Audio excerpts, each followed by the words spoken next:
Friends, welcome to my channel Supriya home kitchen. এটা কি নিশ্চয়ই বুঝতেই পেরেছেন আপনারা, লাউয়ের দানা। রসুন নিয়েছি একটা গোটা, হাফ পেঁয়াজ, আর এখানে 4টের মতো কাঁচা লঙ্কা। তো এটাকে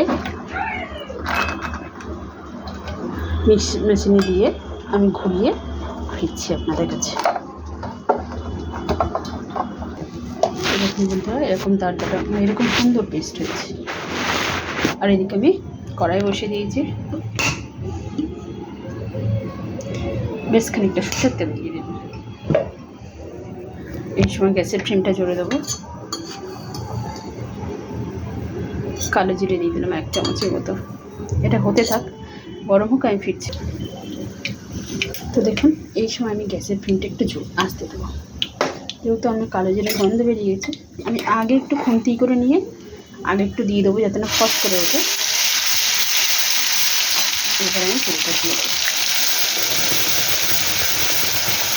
পুরোটা দিয়ে ফিরছি।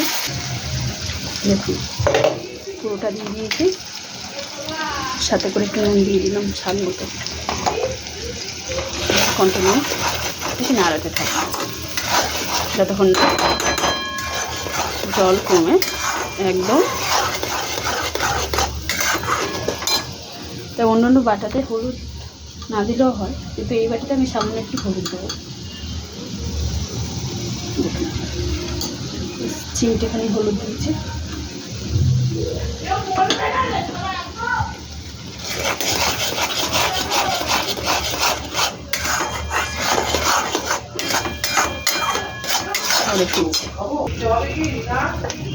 না,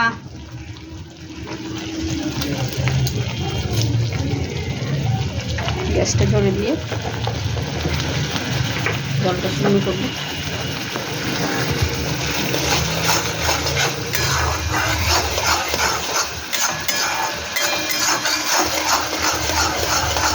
এই বাটাটা যদি কেউ একবার খেয়েছে, বারবার বানাবে।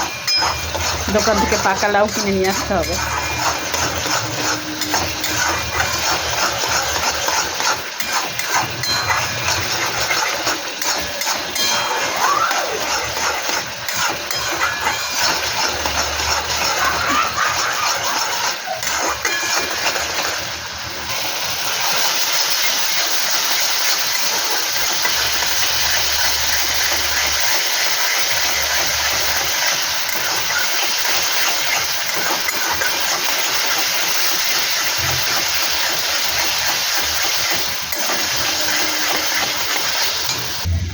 দেখুন, মশলা থেকে তেল ছেড়ে দিয়েছে।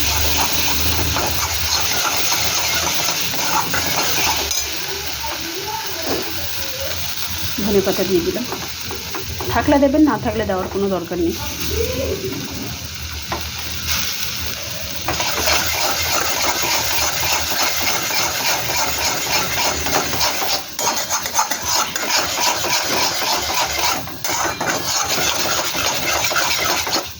তো আপনারা ট্রাই করবেন, ট্রাই করে সেকশনে কমেন্ট করে জানাবেন রেসিপিটা কেমন লেগেছে। ভালো লাগলে লাইক, কমেন্ট, শেয়ার করবেন, আর আমার চ্যানেলটা সাবস্ক্রাইব করে দেবেন।